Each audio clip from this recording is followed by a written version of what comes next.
let's talk Big 12 football on the Monty Show. As always, as I said, presented by the Advocates at theadvocates.com.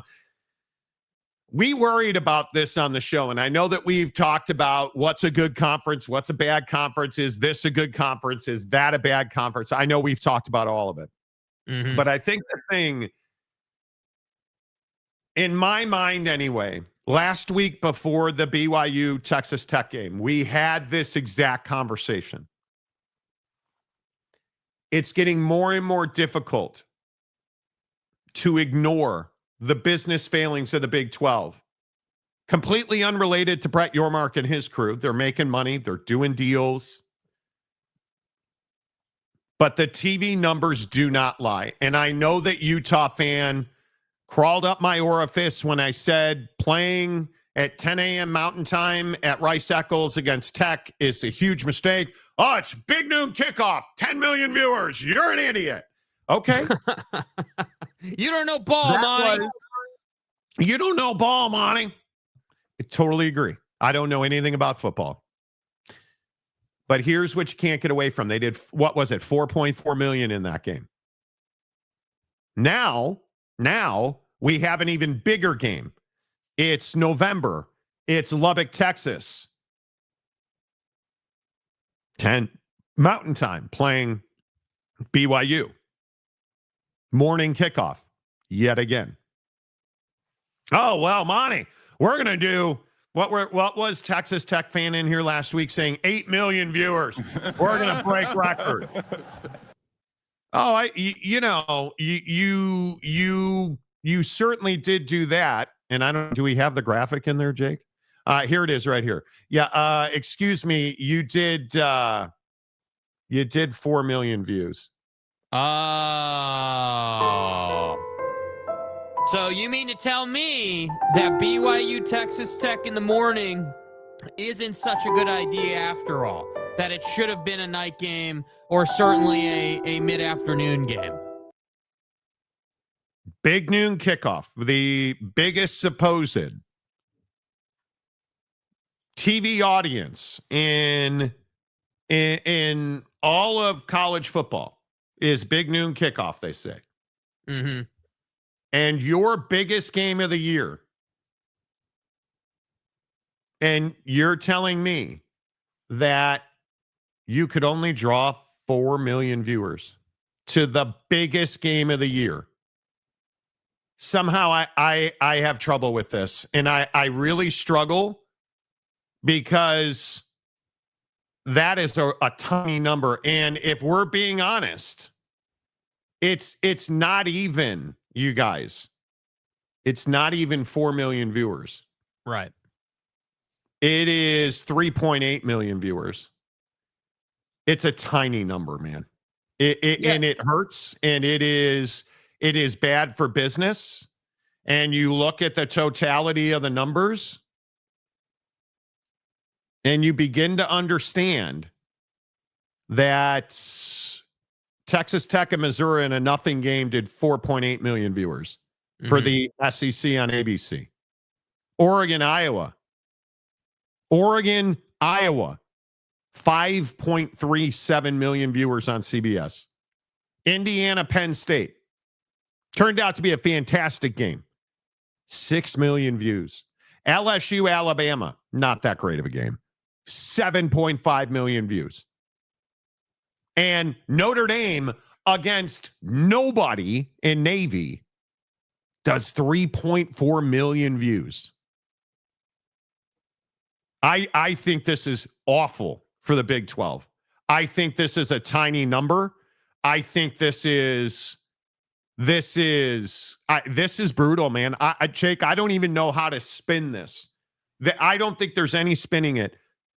The Big 12 is not a big TV draw, and I don't care who you put on TV. Yeah, I mean, I just think that the issue is that it's not a big enough conference right now. From a relevancy standpoint, to draw more than 4-5 million views. And I think that, the issue still comes down to the fact that and I don't know how we want to describe the why for this, but the games just don't feel as big when you're watching them. I mean, you watch a you watch Texas, Georgia, that obviously feels a little different than BYU and Tech. You I would watch, say so. right? But like, I don't know how you combat that if you're the Big 12. I don't know what you're supposed to do, to make it feel better, because I feel like the TV coverage of it is good. I feel like they do everything that they can do, but I tend to agree with people. There is no sugarcoating this. There is no spin. There is no excuses. Like it's just not a good performance from a TV viewership standpoint. And I think, the Big 12 also finds a way, somehow, some way, seemingly every time they have one of these big matchups, to screw the pooch in terms of game quality. This was not the pooch. This was terrible. 29-7. Like, with all due respect, and I'm not, ripping BYU or anything like that, but 7 points is not good enough to draw a big audience. We know what draws big audiences: back and forth, up and down the field, or big special teams plays, or like you need entertainment in the game, not just, hey, it's a football game on TV and it's BYU and Tech, so it's a big game in the Big 12. Because I feel like for a lot of people, that's what it is. Like, on this show, it's a big game to us because we cover the Big 12 basically every day. But if you compare this to other, like the Oregon-Iowa game, like, obviously that game did way bigger views, and I would contend that Iowa's not nearly as relevant as Texas Tech, even though Iowa's probably got a much bigger TV audience. And that's what I think is difficult to contend with if you're the Big 12. That's what makes it so challenging to not consistently be in the CFP as a multi-bid league, and to then try to compete with other conferences for TV numbers. Because that's the way out. The way out is, hey, bro, get to the CFP with regularity with 2 or 3 teams every year. Turn yourself into a conference where it's like, yeah, this game, whoever wins this game is clearly going to the CFP. But that's not happening right now. And that's what I think the major struggle is. Yeah, I don't think. I think the bad football game certainly hurts you, but this is your 2 biggest games of the year by far in this conference.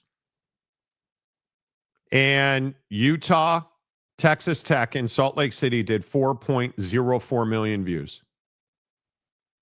BYU, and this is the part that's hard to reconcile. BYU is always a huge TV audience. Texas Tech is always a huge TV audience. And you totaled less than 4 million views. I just. What do you do about it? What do you do about it? You live with who you are. You live with who you are now. And I think the hardest part is you're going to have to find a way. You're going to have to find a way to become a better conference. You're going to have to put a better conference on the field. And we were arguing over this the other day about, who it is that you really watch every single week of this year. When you look at the biggest TV audiences, it is almost always the SEC. And the one notable exception was the Red River Shootout, which was, what was that, week 7, I think it was. Right. And that was like 8.7 million with Oklahoma and Texas. But again, that's a national game. Million. It's a national game, bro. That is OU and Texas is a rivalry that's as old as college football, man. That is a tried and true undefeated TV type game at the Cotton Bowl. And that's also what I think is tough is I don't know how else to say it. Like, I'm not usually the guy that's like, yeah, well, the Big 12's got work to do as far as like size and scope of a game, but these games just don't feel big. They don't they just don't. It's not Georgia, Texas this week. It's not Georgia, Texas. It's not Texas, OU. It's not. No. It's not Alabama, Georgia, and hell, maybe the SEC is an unfair comparison. It's not. It's not an unfair comparison. That's the gold standard of college football. And as much as everybody on this show rips me every time I say this, I don't have to worry about the TV audience being there for the biggest SEC game of the week. And if you want facts, I'm happy to give you facts. Do you guys understand that Georgia, Tennessee in week 3 did 12.5 million viewers? And when was it on? Was it on at 10 o'clock in the morning in Athens, Georgia? Absolutely not. It was on at 3:30 Eastern on ABC, and it did 12.5 million views. Facts. There's a reason this league kicks off at 10 in the morning, because it doesn't matter, because ain't nobody watching anyway. Yeah. That's the biggest issue. And when we start looking at big numbers, that week you're getting Georgia, Tennessee, and then Colorado, Houston at 2.94. Yeah, is the biggest absolutely. Big 12 game. Yeah. Like, what are we even doing? And again, it's such a regional matchup, right? I mean, Colorado versus anyone, Houston versus anyone. Like, again, as much as West Virginia has been a really nice story in the Big 12 these last couple of weeks, West Virginia versus anyone right now, except for Pitt, is a super regional matchup that's not got national interest. And again, look at Baylor and Oklahoma State. Yeah, who cares about that game? That's a great example, right? Like Baylor and Oklahoma State, who cares, bro? Week 5, 2 of supposedly your biggest brands in the conference. Jake, just take a guess. Baylor, Oklahoma State, week 5. How many people you think? How many? Let me give you a hint. How many hundreds of thousands? Yeah, 300,000. 396,000. And that was a complete guess. I did not know that number. 396,000 people. Meanwhile, Notre Dame and Arkansas are doing 4.26. Florida State and Virginia, 4.39 million. Alabama, Georgia, 10.4 million. Yeah, see, and I agree with this comment right here out of Joey Harper, right? West Virginia and ASU at 10 a.m. in Tempe. Nobody gives a damn. Nobody cares, dude. It is going to feed the narrative. And I'll give him credit, because it's what Eric Wasikowski always used to say when he watched the show. Bro, it's been a minute since he's been here, by the way. I hope he's all right. Yeah. Nobody cares about the Big 12. And that's what hurts so much. Nobody cares is an absolute overreaction. Nobody cares is an overreaction. The truth is, not many people on par watch the Big 12. Okay, let me fix it then, because I agree. Saying nobody cares is harsh. Not enough people care. That's the reality. Not enough. If we're not nobody. Is the Big 12 relevant in the grand scheme of things of college football? Yeah, I think the Big 12 is relevant, but on a small scale. I mean, it's not. They're not irrelevant. They're not just. They're not. They have. It's not like they have no place in the conversation. I mean, bro, look at what we talked about to end the show yesterday, right?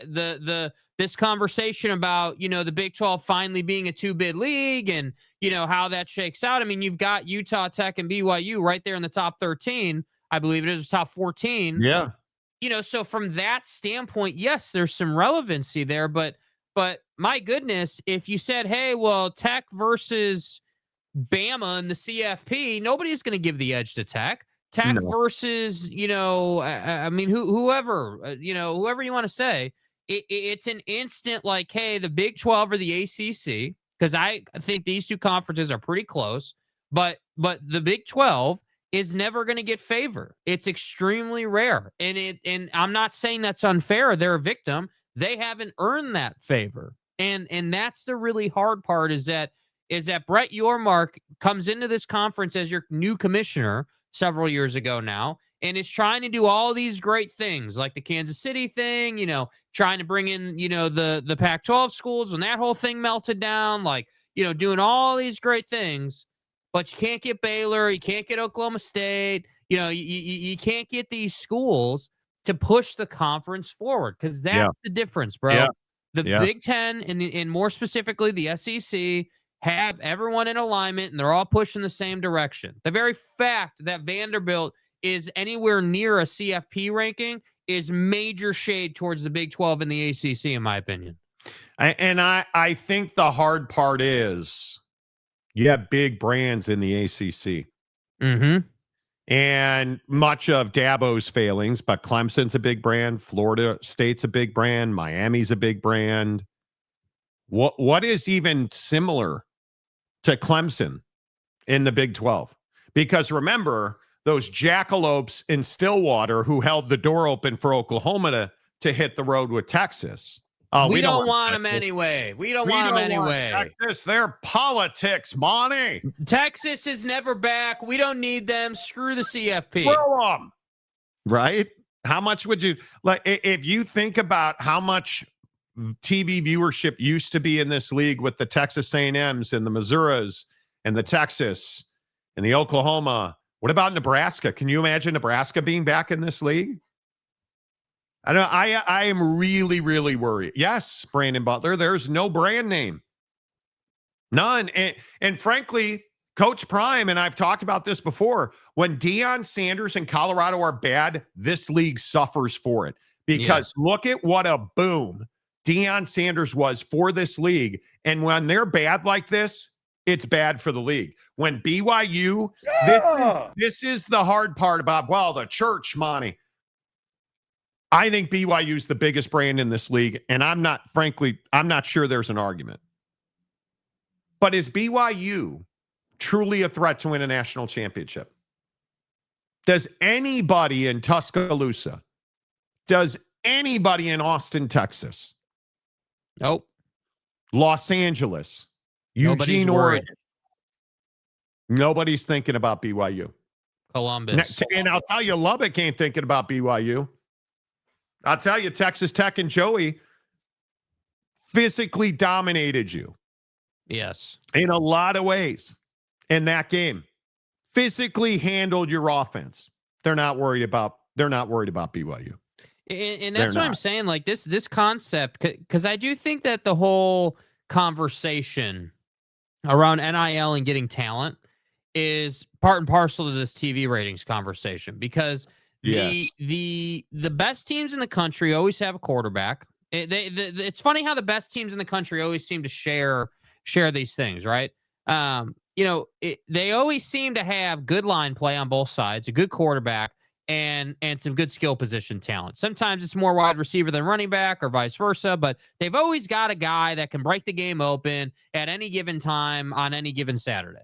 And I just feel like there's not, like, in the Big 12, there's not a single team, in my opinion, that's got that dominant player that can just break that thing open at any time against any team in the nation. And the reason I say that, because BYU fans are gonna be like, well, what about Parker Kingston? Tex fans gonna blow up about whoever they're gonna blow up about. But like, if you're playing the best teams in the country, you're not doing that against them.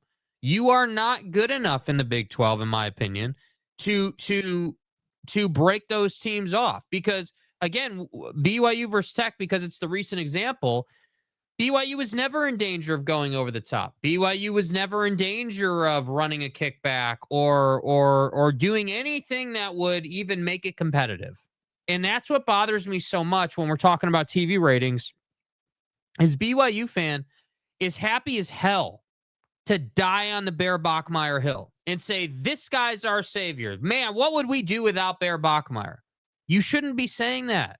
And this isn't a Bear issue. What you should be saying is, how do we not have someone better, ready to go? How do we not have a prolific sophomore quarterback on this roster right now, just the way Alabama does? Sex. That's how, But like, you went and got Retzloff out of California, right? There's nothing behind him. But look at Texas. But I would say Bear Bachmeier is a good back. He's a more than serviceable backup, right? I don't even think depth is the issue. What I look at is the real world life in the Big 12. This is a basketball league. Mm-hmm. Plain and simple. And I guess I can stop there, but who's the best team in the Big 12 right now? Houston for basketball? Yep. Do we see a time ever where Willie Fritz elevates Houston to a national power in football? Probably not. If I look at Arizona, who's probably the second best team in the Big 12 basketball-wise? So them or BYU? Arizona or BYU? Do we ever see a situation where Arizona football is a national power? No. But you know what the other problem is? I can look at Michigan. I can look at Alabama. Alabama's a national power in football and a national power in basketball. Alabama's going to contend for a national championship in both sports this year. Yep. And you don't even have anything like that in the Big 12. It's not close. And I think your closest probably brand to that is Texas Tech and BYU, because Utah basketball is, bite my tongue, not good. Yes. And they're not trying to be good. They're not trying to, they're not. But I just feel like this was a shot over the sustainability of Big 12 football in the long run. When you only draw 3.8 million viewers to your biggest game of the year, that's a huge problem. And I will continue to trumpet this. The fact that the Big 12 is kicking off at 9 a.m. Pacific sucks for this league. That BYU Texas Tech game, that Utah Texas Tech game should have been a 7:30 Eastern kickoff. There's just nothing to talk about. No question about it. But how are they going to get that done? How is the Big 12?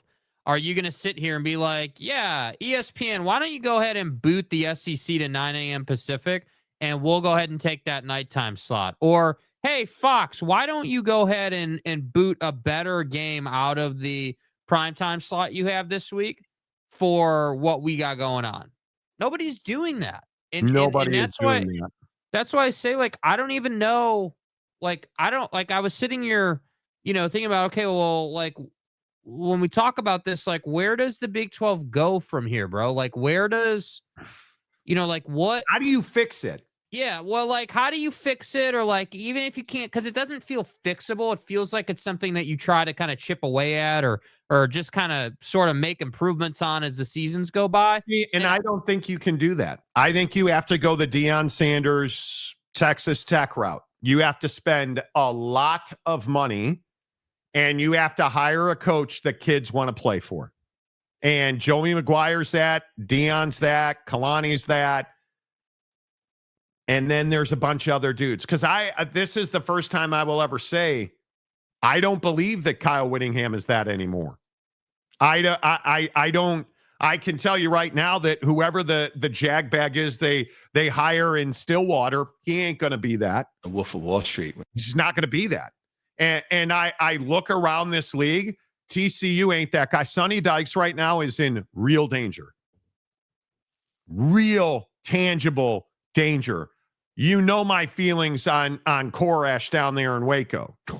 David Koresh and company. Is anybody think, man, I got to get to Tucson. I got to play for what's his name in it. Well, hey, Monty, isn't Jed Fish still in Tucson? Oh, no, that's right. He left. Yes, Bryce. You should have been a night game. Yeah. You should have been a night game. And I agree. They're going to use this 3.8 million viewers to keep them out of those nighttime slots in the future. No doubt. Kyle is the guy you want your kid to play for. He's a parent's coach. Totally agree with that. And that's the biggest problem. Yes. With all due respect. While pulling the Waco Koresh. Oh, dude, that's a long time thing on this show. David Koresh. David Koresh is a long time guy on this show. Yeah, bro. POS. I like the early times, but I live in the Eastern time zone. It does suck when a good Big 12 starts at 10 p.m. though. Yeah. It just feels like a good day in college football right now is a big time matchup in the Big 12 to start your day. And then we're going to matriculate into the SEC for the real stuff. Matriculate. Yeah. Kyle J saying Utah basketball isn't trying to be good is a little rough. They've played 2 games with their new coach. It's not the product on the floor. The systematic issues around the arena, ticket sales, they're trying to force these packages out that include basketball tickets, the parking, have you looked at the quality and cost of concessions at Utah basketball? It's outrageous. Yeah, it is. There, like, and again, not to keep comparing BYU and Utah, but I go to a BYU game, I get a superior in-game experience. I get a superior family food and beverage experience. I have a much easier parking time. Like it's there, it's not easy to go to a Utah basketball game. And I think, withstanding that, I think Utah just isn't, they're just not spending enough money. Like it's hard to be like, yeah, oh man, Utah really wants to win right now. Again, I love what Witt's done. I respect the hell out of it. I don't have any problem with Kyle Whittingham. I do think that he should retire at the end of this year. Ride off into the sunset, be done. Program needs to move on, needs to go into its next chapter. I'm kind of firm on that. I am still reticent to say that. I think it is. Then what has to change? Because I'm sick and tired of talking about if it's his last year. I'm sick and tired of talking about, Utah, it's an energy thing, Jake. It's a Kyle Whittingham right now has low gear energy. And you've got a guy down again because it matters. You got a guy down in Provo that's has guys running through brick walls for him. Right. And I don't know if I'm a Utah fan, and this is part and parcel of this conversation about TV ratings. I don't know that Morgan Scalley's that guy. He's younger. He should be more energetic. And what does Morgan Scalley turn into as a head coach? I have no idea. Right. But I look at Will Stein at Oregon. If you are the most diehard Ute fan, would you rather have Will Stein or Morgan Scalley? Yeah, I think that's pretty clear. It's a tough answer, isn't it? Because I love Morgan. Everything Morgan's done for this program, outside of some of the hot take headlines that you get, like racism and whatnot. But anyway, other than that, I love Morgan Scalley. And I think he's going to be a very good head coach. I just don't know that he's the guy that Utah needs. And that's scary, man. It is really scary. Yeah, I just think, Utah needs to make a decision, bro. You came into this conference and it felt like, hey, you're a really good team. Program's in a great spot. And now you've spent 2 to 3 seasons here spinning. For one reason or another, it's not all on Witt. You had the Cam thing. Okay, cool. There's all these different things. Okay, cool. Fine. All right. I'm even willing to, I'm willing to, to do that. Wait. Are we really being controversial? Like, I'm getting Utah guy blowing up my phone right now saying that I'm trying to leverage Utah basketball for controversy. What do you mean? How is that? Your concessions are not good. Your in-game experience, there is no in-game experience at the Huntsman Center. There is none. I don't even know what to say to that. Admittedly, I have not been to a game this year. I was at one Utah basketball game last year, and it was deader than a doornail in there. And in talking to you basketball fans, that sentiment has not changed. Even with Alex, and I have no problem with the product on the floor. Bros, that in-game experience, it matters because I need to bring my kids to Utah for it to be truly an experience, and Utah needs you to bring your youth there. Come on. But I want to address this idea that we're leveraging Utah basketball to create controversy. Bro, there's no controversy to be had. This is a conversation about what Utah athletics in the school itself is willing to do in terms of money to get athletics to where it needs to go.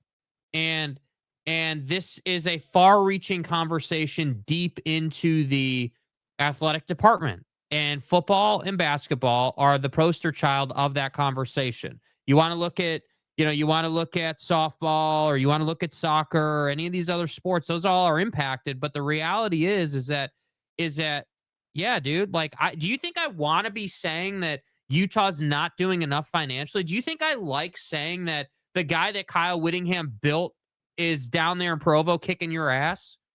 Do you think I want to be saying that, dude? Do you think it's enjoyable for us to have to talk about that there's not enough money being spent? Is it enjoyable for us to be like, yeah, tortilla up, guns up, pew pew. Everything's Pew-pew! amazing in Jake, another you got state, get it dude. right. Get it right. Pew pew. You got to Pew throw the pew. We throw arms. pocket knives on the field and beat other teams. You want to talk about controversy? The Landslide controversy, pool. bro, the controversy is that you're pissed off. We're talking about the unfortunate shortcomings of the athletic program right now instead of talking about you being in the CFP at 14 or whatever, wherever you're at. That should be the controversy. Yeah, It's a mentality issue, bro. my guy at Utah is really upset. Like, listen, I understand you're trying. It is, and it's not going to change in a day. You can swap out your quality of concessions like that. You can have a free concession night. If I'm Utah basketball, I've got to do everything I can do. I've got a hometown guy in Alex Jensen as the head coach, who, by the way, is damn good at what he does. Open the doors for free, no admission, no concession cost, excluding, adult libations. Bring them all in. Bring them all in. Free concessions, free tickets, Saturday, any Saturday home game. And see how things change. See how things change. And again, BYU is just, and I don't even know if our resident Big Daddy Magic fan is here, but he's the BYU fan on the show. Kyle, because acting like they're not trying to fix basketball is BS. It's not the on-court product, bud. Have you been to a game this year? And I'm here for it, please. If they're having the Mike Gundy experience of sitting on their hands, I get it, but they're not. I'm not saying that they're not doing everything they can do to win every basketball game. But it's not fun to bring your kids to the Huntsman Center. Not for basketball, anyway. Like, Kyle, do you disagree with me on that? I didn't even think that was going to be a hot take. Red Rocks Gymnastics draws more consistent numbers than Running Utes basketball. Well, and hopefully they start winning more games. That's going to take a year, but hopefully they start winning more games. But you've got to have in-arena experiences. I talked about this with the Seattle Kraken last week. Like, I'm not a Kraken fan. I have no connection to that organization, nor will I. Their in-arena stuff is pretty fun. Like their lighting, and I will compare it directly to BYU because that's your in-state and in-conference rival. The in-arena experience at BYU is stellar. Second to none. And yet, free get-in is exactly what Oregon State should be doing with football right now. Good Lord, dude. Good Lord. I don't disagree with that at all. Hey, there's Big Daddy Magic. Is the TCU coach a legendary coach, Timothy? No. Sonny, you mean Sonny Dykes? He's not legendary for anything but getting run out at Fort Worth if they don't win a whole bunch of games to end the season. I mean, I think he's on the hot seat. So I would say, I love Sonny as a guy. He's one of the best dudes ever. But, and by the way, Big Daddy Magic, a member of the show for 29 months. Appreciate you. No, I'm not going to buy you weed. This guy will not stop at my, okay, Monty, seriously, bud. No, I'm not buying you hookah sacks. Why is everything that involves Big Daddy Magic about buying him something? Mm-hmm. Like, that's a trend that probably needs to stop. I'm a local, and the one truth about Running Ute Hoops has always been if they aren't winning, the head coach, the Huntsman Center is empty. It was that way going back to Majerus, yeah. But you can't be that way anymore. It can't be that thing anymore. You know what I mean? Like you can't, in my opinion, expect people, especially in our current climate in this country, to spend money on something where it's not fun for their kids. And especially if the product on the floor is not good. But even when the product's good, it has to be more affordable. It has to be like, and I know that it's crazy, but when you have poor, bad consent, look at the Maverick Center. Look at the Maverick Center in Salt Lake City for even Grizzlies hockey. The concessions are ass. They're not good. They're not good. And they're really expensive. That doesn't work. That does not work.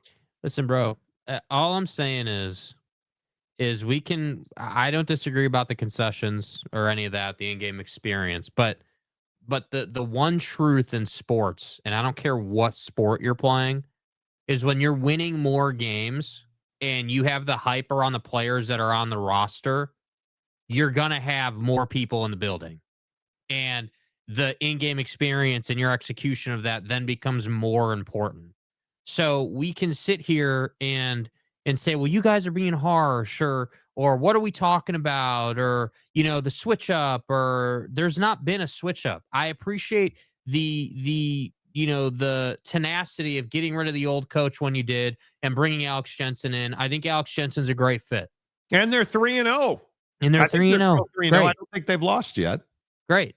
They haven't really played anybody, but my point is that people, this is the problem. And this is where I think BYU had made a switch mentality wise. Yeah. The switch in mentality was, hey, dude, we're going to go ahead and we're going to be a front runner in NIL, and we're going to go and get talent. We're going to go get the best players in the country.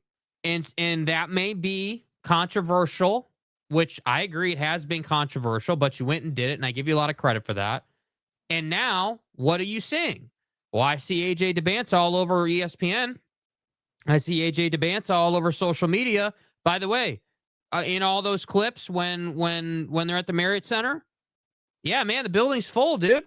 Bro, man, wow, everything looks great. You've got all these celebrities and everything's amazing. I'm just telling you, it is all a cycle. It all works together. So again, the issue isn't that your concession isn't good enough or in-game. The issue is the mentality around spending money in the athletic department to win football games, which brings me back to my original point of Kyle Whittingham, with all due respect, needs to move along. You need to bring someone who's younger and someone who can relate to modern day players and someone who understands how to leverage NIL in the portal to the fullest extent. Not just, well, we did a little better. No. The fullest extent.